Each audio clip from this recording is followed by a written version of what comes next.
Hi, this is Tim of the 1916 Company. Welcome and thanks for logging on. If you love this watch, email us, tmosso@the1916company.com for purchase pricing and availability questions concerning this watch. Today, we are discussing a 2023 limited edition of 111 pieces from Breitling. This is the Avenger Chronograph Blue Impulse.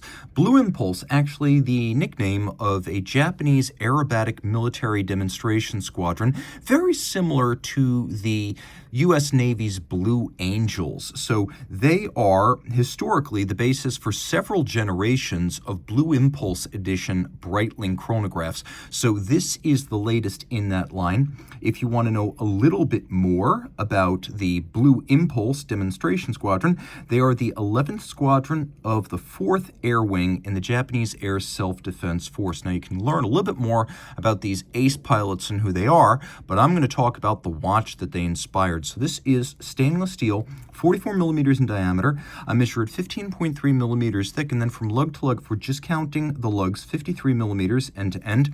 If we include the end links of the bracelet, it's actually just a little bit more at 54.2 millimeters with the spacing between the lugs of 22 millimeters. Breitling watches have improved qualitatively in quite a number of ways since the company changed hands in 2017. Bracelet and clasp quality is a real highlight, but we'll get to that in just a moment. The Avenger right here is actually a kinder, gentler case form. You can see the lugs are a little bit more graceful and tapered. The case itself is a little bit thinner, and across the wrist, it's even a bit shorter than these 44s were in the past. It no longer feels like it overwhelms my wrist, so though I'm not necessarily a partisan of 44 millimeter cases, I could absolutely live with and enjoy this. It's not too big. So if your wrist is my size or larger, 16 centimeters circumference and up, it's going to fit well. And it's not as thick as these used to be. So at 15.3 millimeters, yeah, that could fit underneath a jacket cuff. The bracelet looks great. You can see it's one of their Pro 3 style bracelets, so you have the diagonal orientation of the links as well as the irregular sizing with small flanking links and large center ones. A conforming end link. You see removable links in the bracelet are fixed in place using screws. We've got a thick gold, or I should say thick gauge, single fold clasp right here. And this is probably the best part of it right here. We have an incremental sliding push button micrometric sizing system.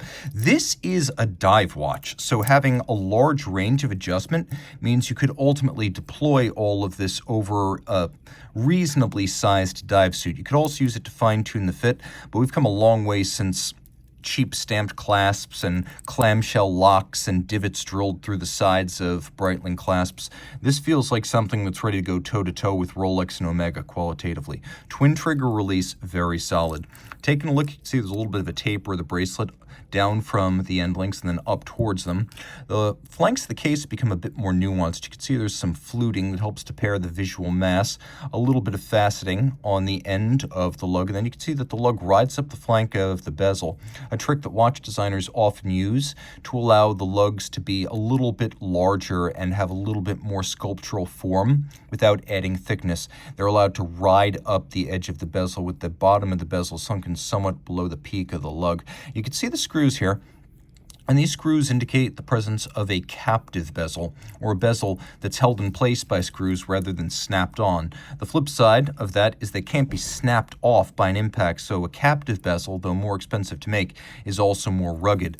One feature that you'll find on a lot of Chronomats and Avengers is the use of rider tabs. The rider tabs, which debuted in the 80s on the Breitling Chronomat, they make it easier to grab and turn the bezel. Now this is a 120-click unidirectional dive bezel, so these watches are often associated with aviation. This is a diver. You can see that we've got calibrations all the way around and a very large bezel pearl. The action is excellent. The detent is sharp. It feels like a precise, expensive instrument. Let's take a look at the lume, and you'll note that the lume is more than sufficient. They give you quite a bit. Every hand on the dial is luminescent, and the bezel pearl is large, so it's great. You have the bezel to count up to 60 minutes, and you can time 2 events concurrently with the chronograph and the dive bezel. The dial base is a nice matte blue, and this is a different kind of look. It's got an anti-reflective glare that is quite becoming of an aviation-oriented watch. You can also see the indices themselves are sort of matte finish. If you get really close, you can see that the indices properly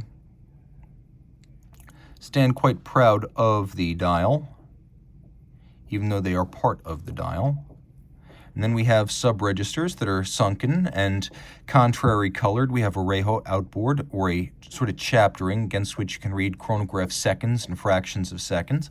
The Breitling B logo no longer features wings, because Breitling wants to think of itself as an air, sea, and land sport company, and they want you to think the same. You can see the Blue Impulse, not Blue Angels, Blue Impulse logo at 3 o'clock on the running seconds display. We do have a hacking or stop seconds function.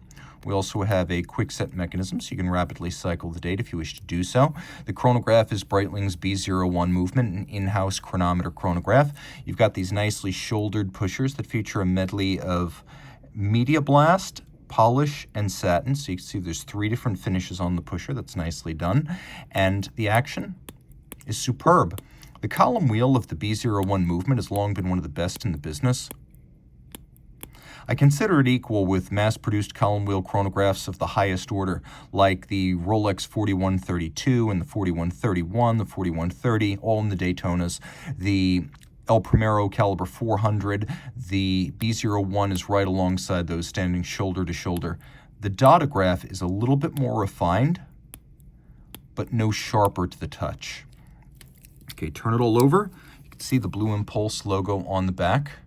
And you can see that the movement is a 45 joule version of the B01, automatic winding, 70-hour power reserve, 5-position adjusted, COSC chronometer, column wheel visible, present and accounted for, a vertical clutch so the engagement is smooth without any jump, stagger, or extraneous motion to the seconds hand when you start the chrono.